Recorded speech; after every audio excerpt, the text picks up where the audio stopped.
दोस्तों, मेरा नाम डॉक्टर अतीक है और मेरे यूट्यूब चैनल पे आपका स्वागत है। आज हम बात करने वाले हैं ऑक्सीजन के बारे में।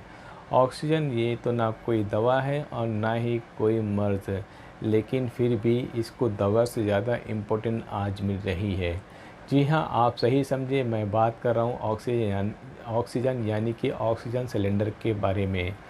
ऑक्सीजन क्या है, किस तरह बनाई जाती है, कैसे नापी जाती है, किसको लगती है, ऑक्सीजन सिलेंडर क्या है, SpO2 क्या है, ऑक्सीमीटर क्या होता है, इसे किस तरह नापा जाता है, ऑक्सीजन लेवल कितना होना चाहिए, ऑक्सीजन सिलेंडर और क्या बोलते हैं वेंटिलेटर, इसके बीच में क्या फ़र्क होता है, किसको लगाया जाता है, ये सब डिटेल आज हम बात करेंगे। वीडियो थोड़ी लंबी होगी और मैं थोड़ा तेज़ बोलूँगा। प्लीज़ आप वीडियो को स्किप ना करिए और डिटेल से सुनिए और आप इस वीडियो को तमाम लोगों को शेयर करिए। ऑक्सीजन ये एक किस्म की गैस है, केमिकल गैस है, जो कि हमारे एतराफ़ फैली होती है।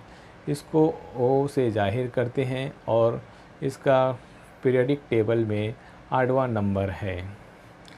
हवा में मौजूद तमाम गैसों में ऑक्सीजन 21%, जैसा कि आपको सर्कल में दिखाया जा रहा है, 21% ऑक्सीजन होती है, 78% नाइट्रोजन और 1% अन्य गैस होते हैं। ऑक्सीजन हमारी ज़िंदगी के लिए और तमाम ज़िंदा चीज़ के लिए बहुत ज़रूरी है। इसीलिए इसको अर्थ में मौजूद तमाम मोस्ट इम्पॉर्टेंट एलिमेंट में से सबसे ऊपर रखा गया है। अब हम बात करेंगे ऑक्सीजन किस तरह बनाई जाती है और ऑक्सीजन सिलेंडर क्या होता है। जैसे कि मैंने बताया, हमारे एतराफ़ हवा में मौजूद ऑक्सीजन का 21% होता है। इसको एक प्लांट के ज़रिए यानी कि एक बड़ी मशीन के ज़रिए ऑक्सीजन को ऑक्सीजन लिक्विड में कन्वर्ट किया जाता है। सुनने में तो बहुत आसान लग रहा है, लेकिन इसका प्रोसेस बहुत लंबा होता है। होता क्या है कि हवा को एक फ़िल्टर के ज़रिए खींचकर एक सिलेंडर में डाला जाता है। शुरुआत में एक फ़िल्टर होता है जो कि हवा को खींचता है। जब इस फ़िल्टर से हवा गुज़रती है तो हवा में मौजूद बैक्टीरिया, जरासीम और अन्य किस्म के डस्ट पार्टिकल फ़िल्टर हो जाते हैं। सिर्फ़ गैस उस सिलेंडर में आती है, लेकिन गैस जो होती है, तमाम गैस एक दूसरे से फैली हुई होती है और काफ़ी जगह ली होती है। तो उसको क्या किया जाता है, कंप्रेसर से और प्रेशर के ज़रिए दबाकर एक सिलेंडर में जमा किया जाता है। और जबकि ये गैस है और इसे हमें सिलेंडर में लिक्विड के सूरत में डालना है, तो ऐसी सूरत में इस गैस को -187 से लेके 190 तक माइनस में टेम्परेचर पे रखा जाता है। इतना शदीद ठंडा होता है कि ये लिक्विड फॉर्म में हो जाता है। तो उस लिक्विड में जब बन जाता है, तो अब वजह यह है कि अब ये लिक्विड बन गई है, लेकिन हमें तो ऑक्सीजन चाहिए, इसमें नाइट्रोजन भी है और अन्य गैस भी है, तो कैसे अलग किया जाए। लेकिन जब गैस को लिक्विड में माइनस के टेम्परेचर में रखा जाता है, ठंडा किया जाता है, तो ऐसी सूरत में ये एक किस्म का फ़िल्टर लगाए होते हैं। क्योंकि हर गैस का वज़न अलग होता है, तो उसके हिसाब से अलग अलग फ़िल्टर लगे होते हैं। तो जब ऑक्सीजन और नाइट्रोजन का वक्त आता है, तो अपने वज़न के हिसाब से उनके फ़िल्टर में वो गिरते हैं, वो लिक्विड उसके फ़िल्टर में गिरती है, जिसकी वजह से वो पाइप के ज़रिए एक बड़े टैंक में जमा किया जाता है। इस टैंक के ज़रिए छोटे छोटे पाइप और दूसरे पाइप के ज़रिए मल्टी कनेक्शन होता है। उसके बाद वर्कर इसको एक साफ़ बाटले में भरते हैं और उस बाटले को हम मेडिकल ऑक्सीजन कहते हैं। अब ये बात हो गई सिलेंडर में ऑक्सीजन बनाने का प्रोसेस। धरती में सबसे ज़्यादा अगर ऑक्सीजन कोई जगह मिलती है, वो है ब्राज़ील का सबसे बड़ा जंगल, जिसे हम अमेज़न कहते हैं। पूरी दुनिया को सबसे ज़्यादा ऑक्सीजन यहीं से प्रोवाइड होता है। उसके बाद ओशियन में जो सी वाटर होते हैं, ओशियन सी वाटर, उसमें ऑक्सीजन की बहुत ज़्यादा मिक़दार मिलती है।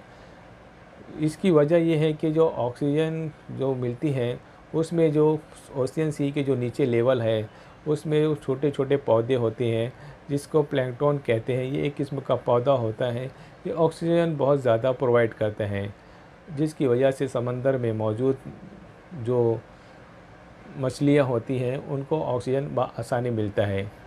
अब हो गया ऑक्सीजन, अब ये ऑक्सीजन हो गया, तैयार हो गया, तो हम फेफड़े में किस तरह लेते हैं उसका प्रोसेस मैं आपको समझाता हूँ।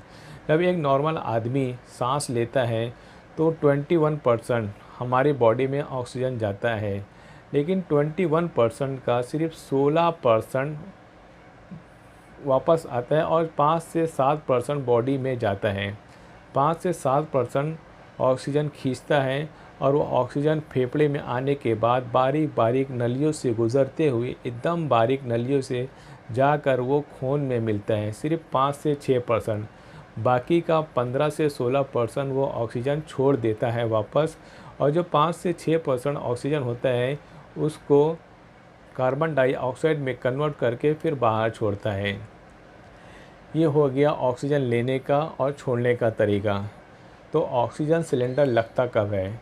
ऐसा मरीज़ जो फेफड़ा काम नहीं करता हो, या मरीज़ को निमोनिया हो, या चेस्ट कंजेशन हो, या ब्रोंकाइटिस बहुत ज़्यादा है, या फिर ऐसी महामारी बीमारी जैसे कि कोरोना में मरीज़ के फेफड़े में कंजेशन बहुत ज़्यादा हो गया हो, पूरा फेफड़ा जाम हो गया हो, मरीज़ सांस लेता है लेकिन ऑक्सीजन खींच नहीं पाता है, तो उस ऐसी सूरत में मरीज़ को ऑक्सीजन सिलेंडर लगाया जाता है।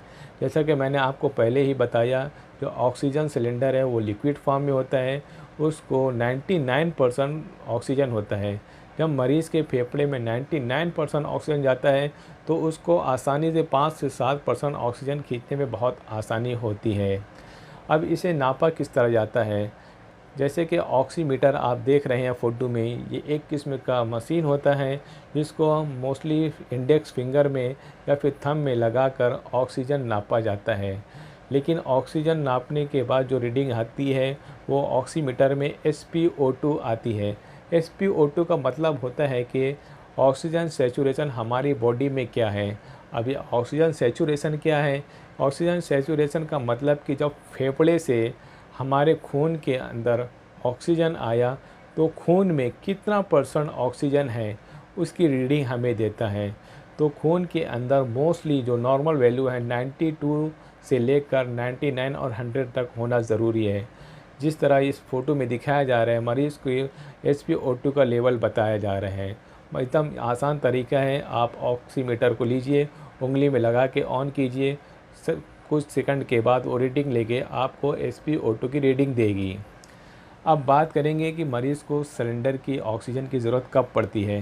जब मरीज़ को सांस लेने में तकलीफ़ हो रही है, उसका SpO2 नापा जाता है, मरीज़ का SpO2 90 के नीचे जा रहा है, जब वो 86-85 में आता है तो ऐसी सूरत में मरीज़ को ऑक्सीजन सिलेंडर की ज़रूरत पड़ती है।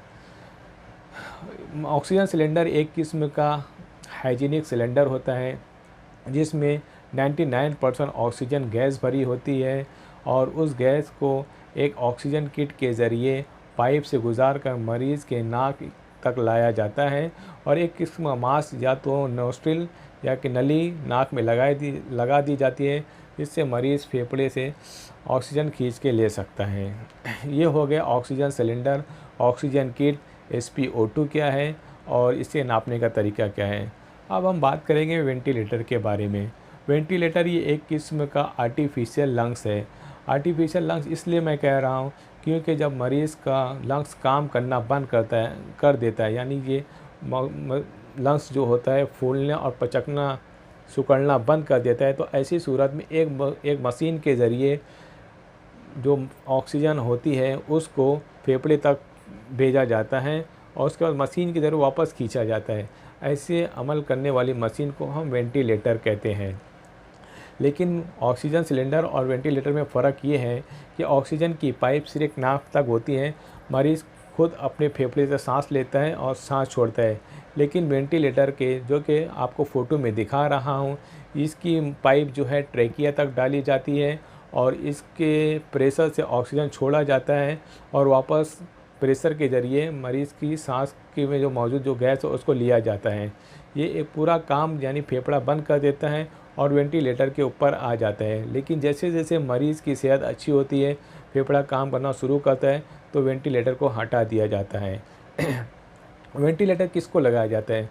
ऐसे मरीज़ को जो कि एक्सीडेंटल हो, जिसका फेफड़ा पूरी तरह से कोलैप्स हो गया हो, काम करना बंद किया हो, या तो बहुत ज़्यादा मरीज़ को निमोनिटिक है, या कार्डियक पेशेंट है, अटैक आया, या कोई ऐसे मरीज़ जिसको बीमारी की वजह से ऑक्सीजन फेफड़ा काम करना बंद कर दिया हो, तो ऐसी सूरत में उसको मशीन के ज़रिए सांस दी जाती है और डॉक्टर यहाँ पर ट्रीटमेंट करते रहते हैं। अब हम बात करेंगे, अगर खून में ऑक्सीजन की कमी हो गई तो उसे क्या कहते हैं? जब खून में मरीज़ को ऑक्सीजन की कमी हो जाती है तो ऐसी सूरत में इसको हाइपोक्सीमिया कहते हैं, यानी कि खून में ऑक्सीजन का लेवल कम हो गया है। उसकी कुछ निशानी यानी कि सिम्टम्स है, जैसे कि मरीज़ को सांस फूलना, थकान आना, कमज़ोरी का एहसास, गले में खराश, खांसी का आना और दीगर निशानियाँ हैं। अगर आपको 2 से 3 माला चढ़ने में सांस फूलती है तो आप अपना ऑक्सीजन लेवल ज़रूर चेक करें। या तो फिर आप रेलवे ट्रेन के जो ट्रैक होती है, अगर आप वो दादर पार करते वक्त आपकी चढ़ने के बाद और जाके ट्रैक पार करने के बाद आपकी सांस फूलती है, तो आपको समझना चाहिए कि आपको हाइपोक्सीमिया की शिकायत हो रही है। ये थी तमाम डिटेल्स। अब अगर आपको मेरी ये वीडियो अच्छी लगी तो आप अपने दोस्तों को शेयर ज़रूर करिए और मेरे इस चैनल को लाइक और सब्सक्राइब ज़रूर करिए। जब तक के लिए जय हिंद।